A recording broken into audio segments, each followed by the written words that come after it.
2 రోజుల తర్వాత ధైర్యం చేసి కిట్టయ్యతో విషయం చెప్పింది. నువ్వు అడిగేదాకా అవసరం లేదు వైశాలి. నేను కూడా మనసులో ఇదే అనుకున్నాను. కానీ ఏ మొహం పెట్టుకుని అడగను? నువ్వే చెప్పు. కేశవ ఇక్కడికి వచ్చినప్పుడు నువ్వు నాకు విషయం చెప్పినప్పుడు నేను ఏం మాట్లాడానో నేను మర్చిపోలేదు.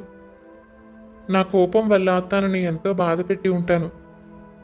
ఇప్పుడు అంతో ఇంతో తను కూడా వ్యవసాయం వ్యాపారం అంటూ వృద్ధిలోకి వచ్చి స్థితిగతుల్ని మెరుగుపరుచుకున్నాడన్న సంగతి నాకు తెలుసు. విషయాలు ఎప్పటికప్పుడు తెలుస్తూనే ఉన్నాయి కదా. ఈ సంబంధం చెడిపోయింది కాబట్టి ఇక నాకు వేరే దిక్కు లేదు కాబట్టి వాళ్ళు కొంత ఆర్థికంగా స్థిరపడ్డారు కాబట్టి నేను సంబంధానికి ఒప్పుకొని అడిగినట్టు అవుతుంది. ఏ మొహం పెట్టుకుని అడగను? నువ్వే చెప్పు. నేను ఆ రోజునే నువ్వు చెప్పినప్పుడు మనిషి మీద నమ్మకం